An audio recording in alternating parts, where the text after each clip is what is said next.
If there's one specific aquatic reptile that I think many fans of the Jurassic Park franchise would love to see in the movies, it would without a doubt have to be the Plesiosaurus.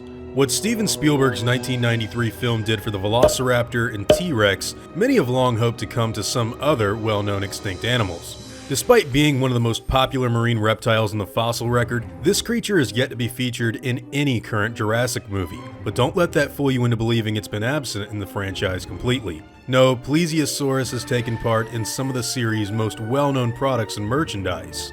And it's also been all the way to the pre-production phase for some of the films. So with that being said, let's take a look at the complete history of the Plesiosaurus and the entire Jurassic Park franchise.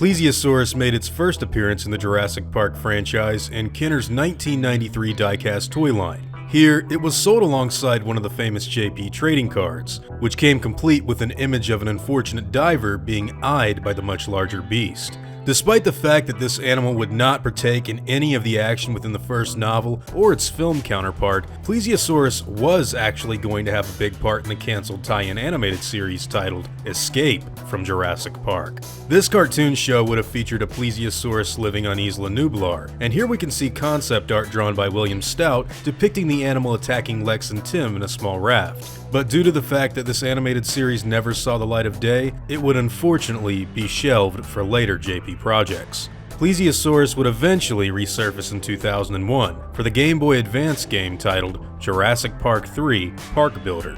Unfortunately, it would yet again remain dormant for a long while after that. Funnily enough, in concept art that was originally drawn for Jurassic Park 3, Ricardo Delgado actually envisioned a mosasaur breeding tank that was originally going to be seen on Site B. Joe Johnston has commented on the fact that these, quote, underwater dinos were unfortunately cut from the script the same way the pteranodons were in The Lost World. So while there's not solid proof of any Plesiosaurus involvement in JP3, it is theoretically possible that they would have shown up alongside the mosasaurs. And despite not being featured in any of the previous movie installments, Plesiosaurus would yet again be in talks to appear in a newer entry in the series, this time on the fourth installment, Jurassic World. Early on in development for the 2015 film, there was actually going to be something called the Plesiosaur Pond, which would have featured the long-necked animals swimming alongside fellow clones, the ichthyosaurs. Visitors would have been able to observe these prehistoric animals by boarding a small submarine and diving inside of their enclosure. Why these two animals were cut from the final film is currently unknown. However, one can assume that the filmmakers wanted to shine the spotlight on the mosasaur instead.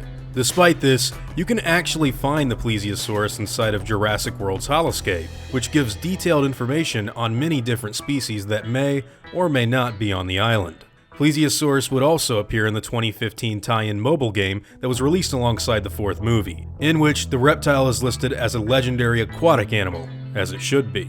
And while the marine reptile would unfortunately still turn out to not make an appearance in 2018's Fallen Kingdom, it did however manage to get featured in Mattel's brand new toy line. Soon, this creature will appear in the 2019 Battle Damage series, marking the first time since the 1993 die-cast figures that the Plesiosaurus will be sold as an actual JP toy.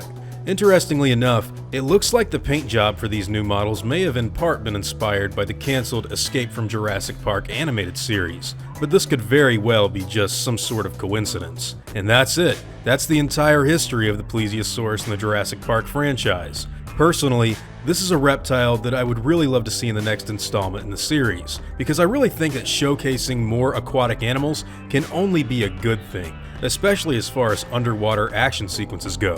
But what do all of you guys think? Would you like to see the Plesiosaurus get more attention in future Jurassic stories? Or do you think that the spotlight should go to other, more deserving creatures? Whatever your thoughts and opinions may be, I'd love to hear about them in the comments down below.